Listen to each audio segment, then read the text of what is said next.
ओम शांति। ये बाबा की 22 तारीख की साकार वाणी है। मीठे बच्चे, पद का आधार पढ़ाई पर है, पढ़कर फिर पढ़ाना है। गली गली में जाकर बाप का परिचय देना है। प्रश्न: तुम बच्चों को किस इच्छा से परे रहकर सेवा में लगे रहना है? तो बाबा ने कहा, तुम रहम दिल बच्चे हो, तुम्हें किसी से पैसा लेने की इच्छा नहीं रखनी है।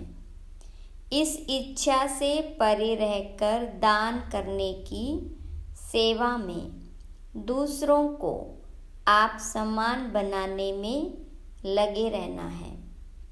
बुद्धि में रहे, जिसकी तकदीर में होगा वह बीज अवश्य बोएंगे।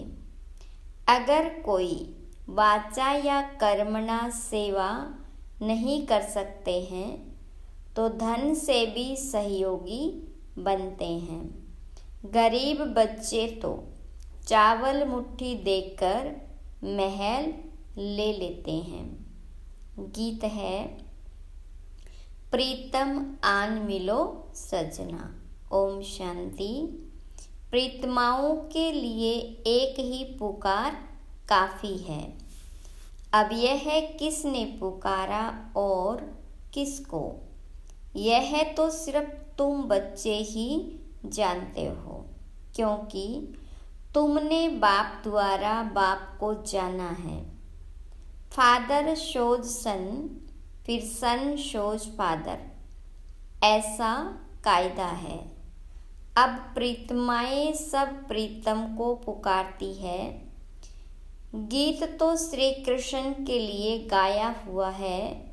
सबकी श्री कृष्ण के साथ प्रीत तो है ही।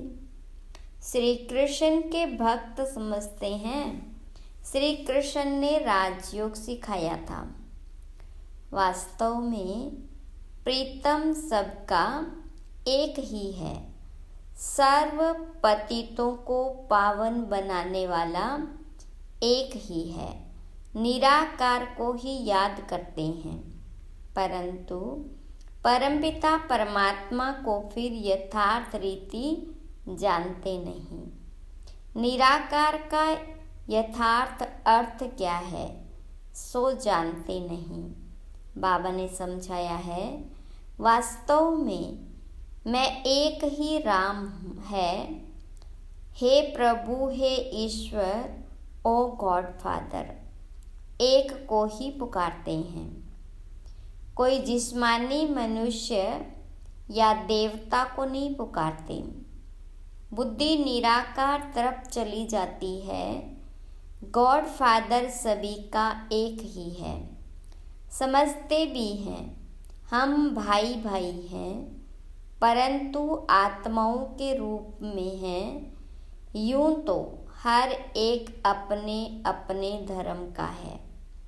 अपने धर्म के भाई बहन भी लड़ते रहते हैं। जब सभी दुखी होते हैं तो बाबा कहते हैं, मुझे याद करो, क्योंकि सर्व का पतित पावन मैं ही हूँ। प्रीतम तो सब प्रीतमाओं का एक ही है। सजनी साजन को याद करती है, प्रीतमाएं याद करती है।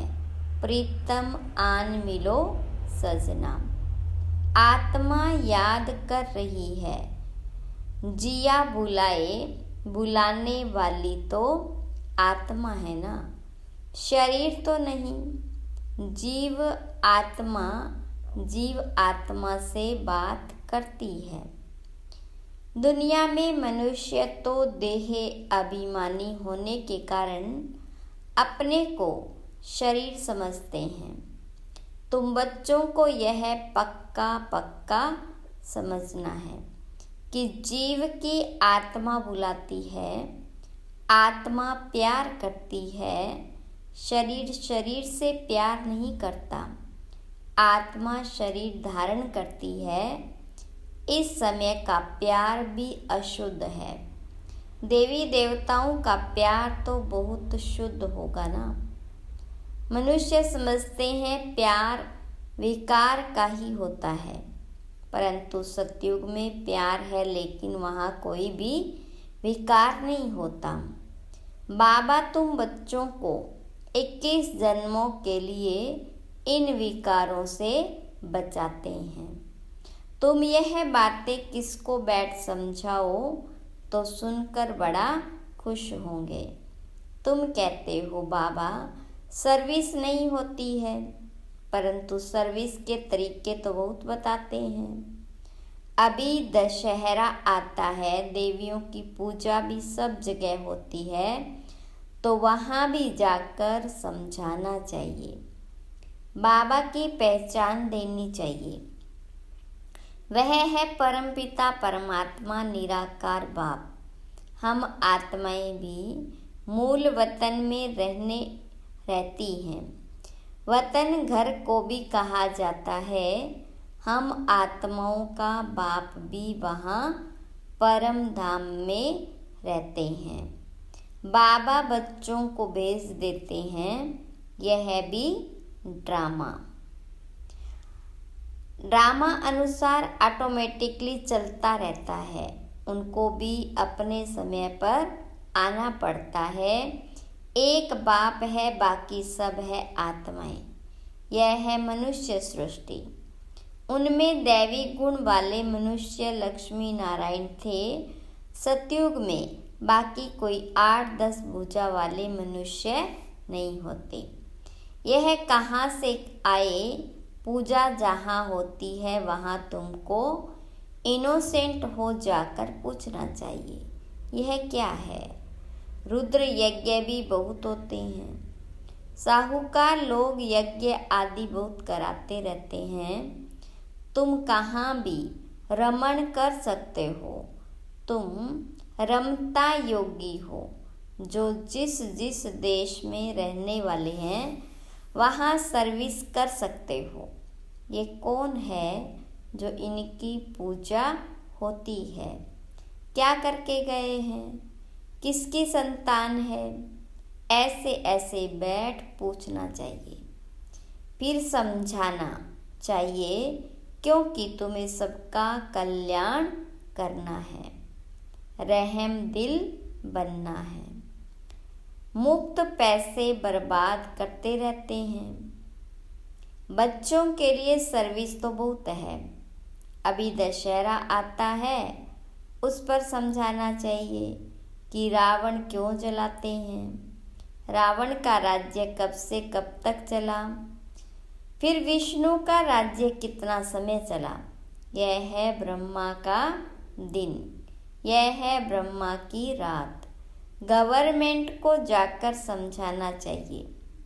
बरोबर अब रावण राज्य है ना, वह है विष्णु संप्रदाय अथवा दैवी संप्रदाय, यह है आसुरी संप्रदाय। बड़ों को जाकर समझाना चाहिए, चित्र ले जाना चाहिए, कोशिश करनी चाहिए। ऐसा बाण मारे जो नाम बाला हो जाए। बनारस में बहुत बड़े बड़े टाइटल मिलते हैं सरस्वती आदि के। अब सरस्वती तो है जगत अम्बा। भारतवासी सब जगत अम्बा को मानेंगे। जगत को रचने वाली तो जरूर पिता भी होगा। जगत पिता ब्रह्मा और जगत ब्रह्मा सरस्वती कहते हैं ना। सरस्वती भी ब्रह्मा की बच्ची है, ब्रह्मा की मुख्य वंशावली। ब्रह्मा को फिर रचने वाला कौन? गाया जाता है शिव परमात्माय नमः। वह हो गए देवताय नमः। तो देवताओं का रचयिता वह शिव परमात्मा हो गया। उनसे वर्षा मिला होगा, तो तुम बच्चों को समझाने निकलना पड़े ना। जो अच्छे समझदार है उन्हें सर्विस करनी चाहिए। बाबा तो गली गली में नहीं जाएंगे। यह बच्चों को काम है। सर्विस नहीं करते तो समझेंगे सर्विसेबल नहीं है, तो पद भी ऐसा ही पाएंगे। भल बच्चे तो बने हैं, परंतु पढ़ाई पर सारा मदार है। जो जास्ती पढ़ेंगे वह ऊंच पद पाएंगे, पढ़े हुए के आगे अनपढ़े भरी ढोएंगे। पुरुषार्थ ऊंच पद पाने का करना चाहिए, यह शिव बाबा सन्मुख समझा रहे हैं। बाहर वाले बच्चे भी समझेंगे। शिव बाबा मधुबन में मुरली चलाते होंगे। मुरली नहीं आती है तो बच्चे हैरान हो जाते हैं, सोचते हैं शिव बाबा की मुरली क्यों नहीं आई। क्योंकि शिव बाबा की मुरली से ही हमारा जन्म हीरे जैसा बनना है। मुरली तो रोज सुनना चाहिए। 7 रोज की मुरली भी अगर किसके पास जाए, वह बैठ पढ़े तो कितनी खुशी मिल जाए। पढ़ना जरूर चाहिए। कोई भी लूला लंगड़ा गूंगा भी यह पढ़ सकते हैं। कैसे भी बुखार में बीमारी में भी मुरली जरूर पढ़नी चाहिए। तुम सिर्फ बोलो, तुमको 2 बाप है, तो जिसे वर्षा लेना होगा वह उसी समय इन 2 अक्षरों से भी समझ जाएंगे। यह नॉलेज ही ऐसी सहज है। बाबा को याद करने से सारा चक्र बुद्धि में आ जाता है। जितना बुद्धि में चक्र फिराएंगे तो चक्रवर्ती बनेंगे। बाबा कहते हैं, जो मेरे भक्त हैं अथवा लक्ष्मी नारायण आदि को मानने वाले हैं, उन्हों को समझाओ, तुम ही देवी देवता थे, 84 का चक्र लगाया, अब फिर देवता बनो। ये बाबा भी लक्ष्मी नारायण का भक्त था ना। पुजारी से फिर पूज्य बनते हैं। लक्ष्मी नारायण पूज्य है ना। तुम लक्ष्मी नारायण के मंदिर में जाएंगे, कहेंगे कल इनकी पूजा करते हैं, आज हम वह बन रहे हैं।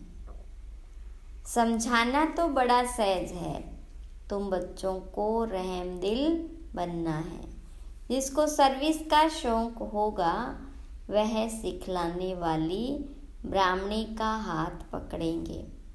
हमको बैठ समझाओ, तुम खाते हो शिव बाबा के भंडारे से, तो शिव बाबा की सर्विस करनी पड़े ना। सभी शिव बाबा की भंडारी में डालते हैं, समझते हैं हम शिव बाबा की भंडारी से खाते हैं, तो मनसा वाचा कर्मणा सर्विस करनी चाहिए। यहाँ तुमको कितना मज़ा आता है, वह मज़ा घर में आ न सके। मनसा सर्विस भी करनी है, याद करना है, पवित्र बनना है, शंख ध्वनि भी करनी है। कर्मातीत कोई भी यज्ञ सर्विस करनी है, कर्मणा कोई भी यज्ञ सर्विस करनी है। शुरू में मम्मा बाबा भी बर्तन मांजते थे, गोबर के कंडे बनाते थे, देह अभिमान तोड़ने के लिए सब करते थे। अभी फिर बहुतों में दिन प्रतिदिन देह अभिमान बढ़ता जाता है। यज्ञ का खाते हैं तो सर्विस भी करनी चाहिए। बाबा को याद करने से विकर्म विनाश होंगे। सर्वव्यापी कहने से विकर्म विनाश कैसे होंगे? सर्वव्यापी कहने से तो बुद्धि का योग लग नहीं सकता, तो यह सेवा सबकी करनी है। दान देना है, वह सेवा नहीं तो स्थूल सेवा करो। वह भी नहीं कर सकते हो तो धन की सेवा करो, तो वह भी सर्विस हो जाएगी। बीज बोया जाता है तो उनका फल निकलता है। यहाँ चावल चपटी देने से महल मिल जाते हैं। किसको भी कहना नहीं है कि बीज बो। तकदीर में नहीं होगा तो कभी बुद्धि में आएगा ही नहीं। साहूकार लोग होते हैं जो 5 लाख का भी इंश्योरेंस करते हैं। गरीब होगा तो 500 का इंश्योरेंस करेगा। यहाँ फिर गरीब सबसे जास्ती इंश्योरेंस करते हैं। गरीब के चावल मुट्ठी भी साहूकार के धन से इक्वल हो जाती। मम्मा ने देखो क्या इंश्योर किया, तन मन से देखो कितनी सेवा की। बहुत धन देने वालों को भी इतना पद नहीं मिल सकता जितना उनको मिलता है। तुम हो नर से नारायण बनने वाले, यह नॉलेज है ही स्वराज्य योग। हर एक की बुद्धि समझ सकती है। हम मम्मा बाबा को फॉलो करते हैं, पुरुषार्थ करना चाहिए। यह ज्ञान सागर तो गलियों में नहीं जाएगा, न बाबा पब्लिक में भाषण कर सकते। बाबा कहते हैं मैं तो बच्चों के सामने बैठ भाषण करूँगा। मैं सबका बाप हूँ, तुम माताएं कुमारियाँ हो, तुमको जाकर भाषण करना है, फिर भी तुम बीके हो। अभी जगत अम्बा पर कितना बड़ा मेला लगता है, कुछ तो सर्विस करके गई है। तुम बतला सकते हो, वहाँ बहुत सर्विस कर सकते हो। सर्विसेबल बच्चे आपे ही सर्विस करते रहेंगे। जो आपे ही करे सो देवता, सुबह को जाओ रात को लौट आओ। सर्विस करने की हिम्मत चाहिए।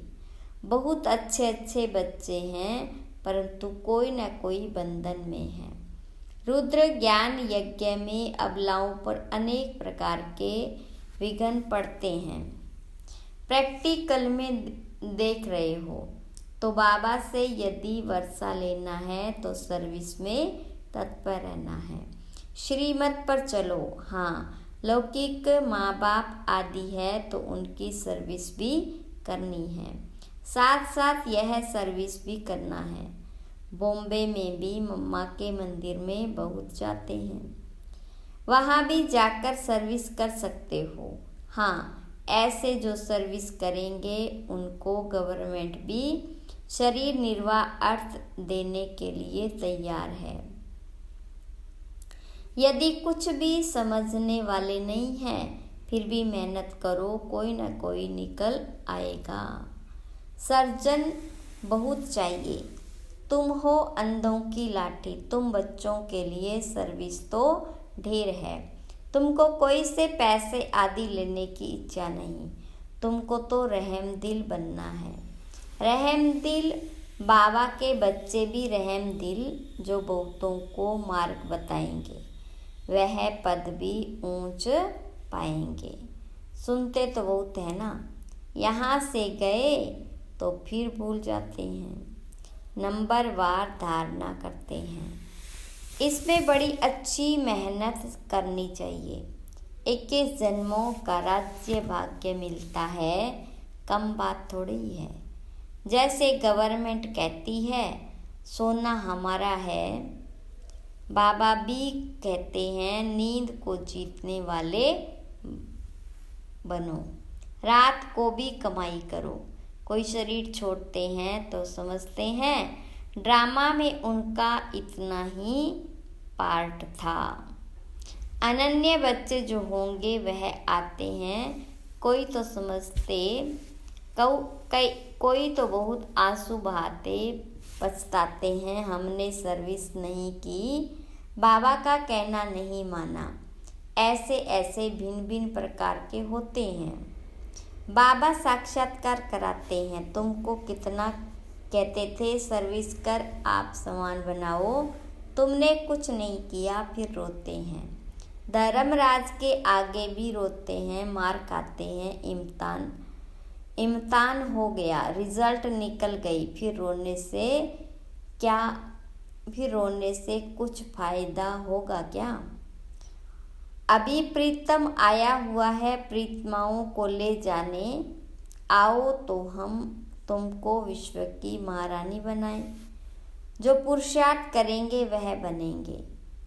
स्टार्ट में भी नंबरवार होते हैं, कोई तो बहुत चमकते हैं, तुम पुरुषार्थ कर रहे हो, ऊपर में तुम्हारे पिछाड़ी की रिजल्ट का यादगार है। अभी तो ग्रहण लगता है, चलते चलते ग्रहचारी बैठ जाती है, तो तुम तूफान से निकल नहीं सकते। ग्रहण लगा, यह गिरा। ग्रहण बहुतों को लगता है, ग्रहचारी माता पिता को भी भुला देती है। परिपूर्ण तो कोई बने नहीं है। माया भी रुस्तम से रुस्तम हो लड़ेगी। अच्छा, मीठे मीठे सिकिलदे बच्चों प्रति माता पिता बाप दादा का याद प्यार और गुड मॉर्निंग।